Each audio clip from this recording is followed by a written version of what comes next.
Okay, so today I'm going to be talking you through a few of the steps of the vintage style clutch bag with bow. So you've already attached the fusible fleece to the back of your main piece of fabric, and we're going to be placing the two tab pieces into the corners of the two shorter ends of the main piece of fabric, and you're doing this by making sure the folded edge is facing the center. So those two tabs are placed at the top two corners there.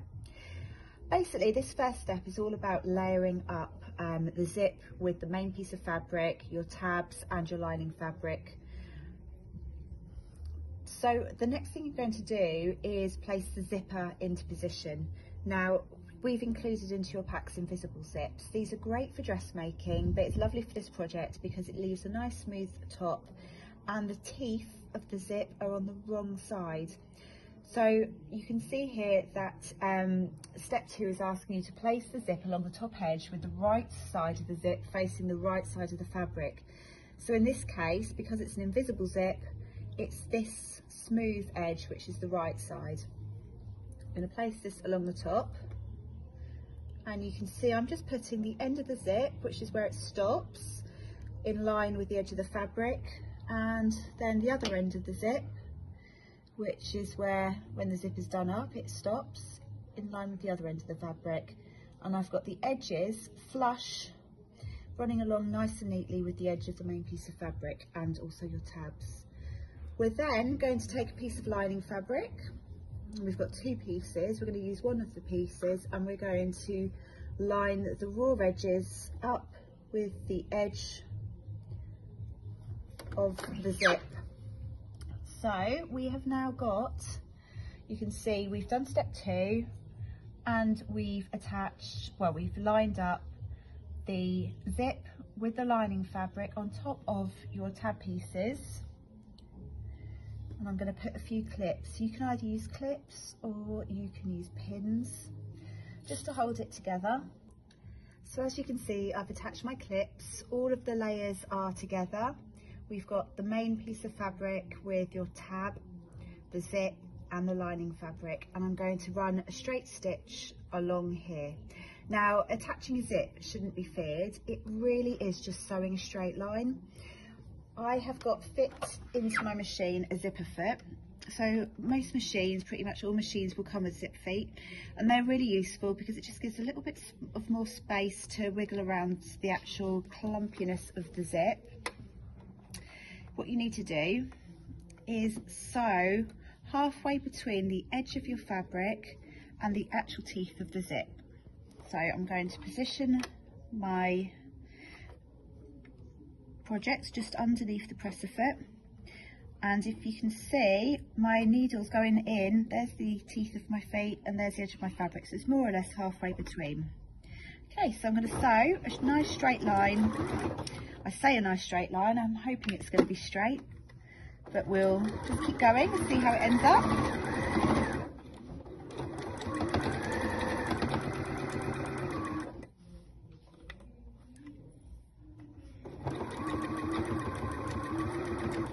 Okay, so as I get to this point, I'm just coming to the little pulley bit of the zip, which is just there. I've got my needle in the down position. I'm going to lift up my presser foot, and somewhere I'm going to find this zip head, or the pulley bit, and I'm just going to wiggle it out the way. I'm going to use my fingers. You might just need to lift your presser foot up just a little bit more, and you can, sometimes takes just a little bit of brute force, but as long as your needle's in the down position, nothing's going to be moving out of the layers. Okay, I've just moved my zip up. My needle is still down, so I can just put the presser foot back down and I can continue with that line of sewing.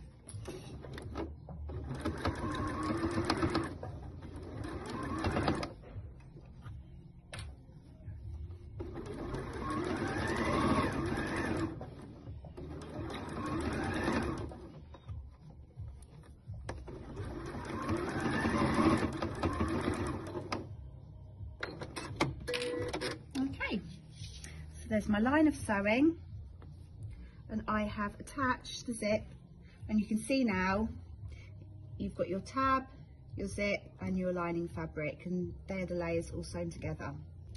Great, so we're now at step 3. We have got 1/2 of the zip enclosed between your main and your lining fabric pieces, and we're basically going to do exactly the same process to the other edge of the zip.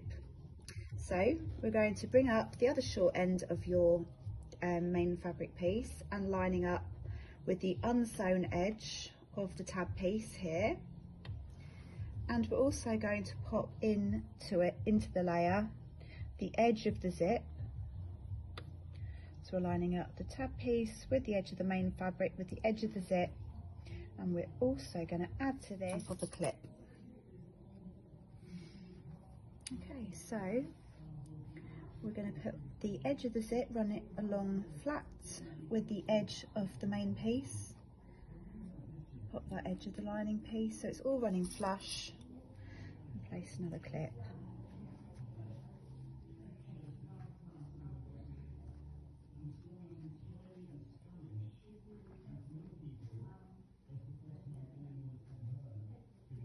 Okay, so I'm doing that all the way along.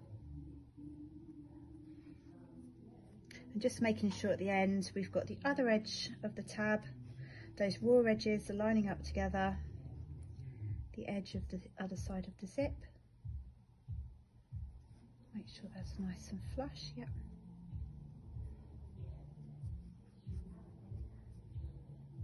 There we go. And we're going to sew all the way along that edge exactly as we did before. So we're going to sew in between the edge of the zip and feel for the teeth, so all the way along that edge. Okay, great, so we have now sewn both edges of the zip and you can see it's starting to resemble a clutch bag.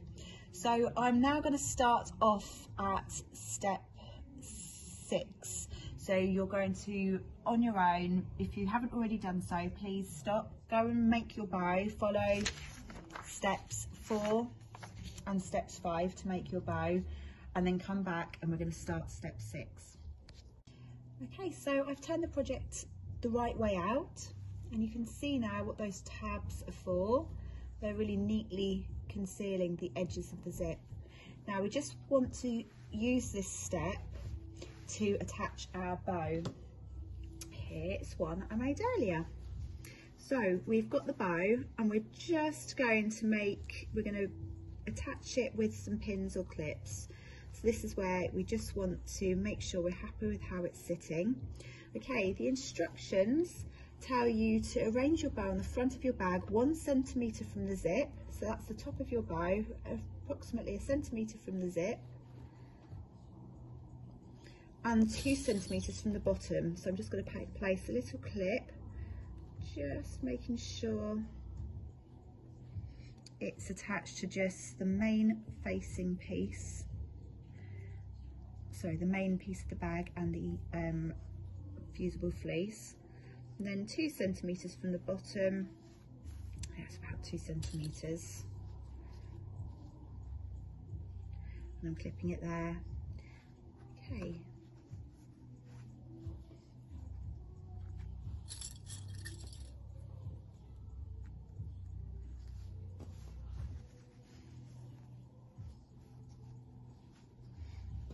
Okay, and it doesn't matter if there are any edges overlapping, we can trim these. So I might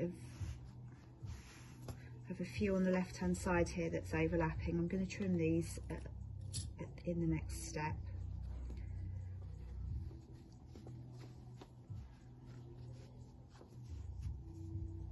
Okay.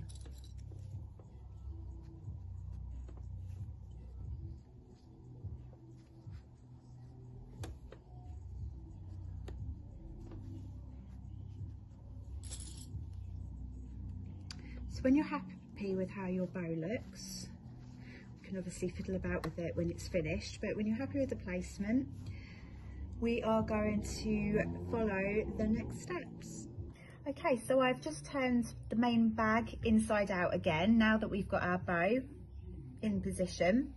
And what we're going to do is make sure that your lining pieces are not attached to any clips, and we're going to have the lining pieces facing each other and the main bag pieces facing each other with the bow sandwiched in between. And we need to make sure everything is lined up beautifully. So first of all, let's start with the lining seam. Just make sure that those folds and it's all lining up lovely there. Once you're happy with it lining up, we're going to pop a little clip in, and then the rest of the lining pieces should line up nicely.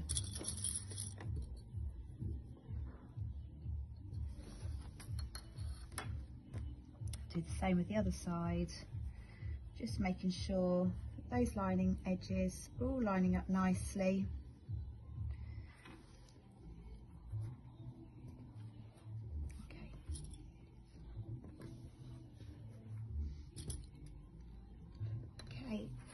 And I'm going to place, it's a bit of a trick, just to remind yourself, you need to leave a little gap in the lining. Now I always forget, and I always sew over these gaps. So what I've started doing is putting a double pin, just make sure the edges are lined up properly.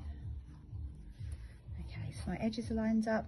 I put a double pin there, and a double pin a little bit along. So this is the gag when we finish sewing around the edges. Ow, mind your fingers. Okay, right, and we just need to do the same around the main bag piece. So matching up those seams there.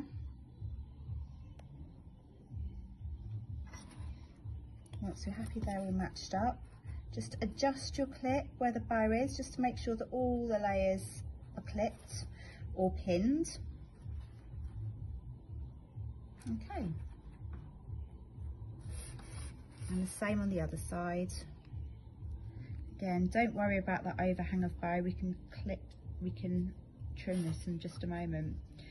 Okay, so all you're going to do now is you're going to stitch using the 1 centimetre seam allowance all the way up one side along to the double pins, stop, leave a gap, start again at the other double pins, all the way across, remembering to leave your needle down and pivoting around those corners, all the way over there until you get to the end.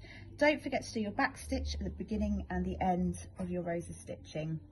And I'm going to go do that now, and then I'll come back and we'll look at the reveal of your bag. Okay, so we've just stitched all the way around. We've left a gap in the lining for turning, so now it's for the big reveal. I'm just going to trim the edges of the bow, just to reduce that bulk, and a little bit of that zip. I'll probably trim the edge of that zip as well. Okay, so then, this is the fiddly bit, be a bit brutal just to get it through.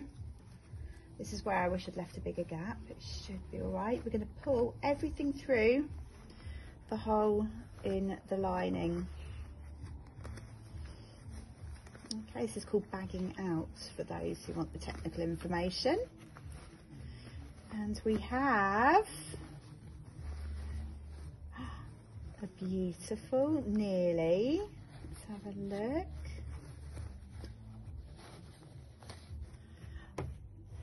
Your beautiful vintage bow clutch bag.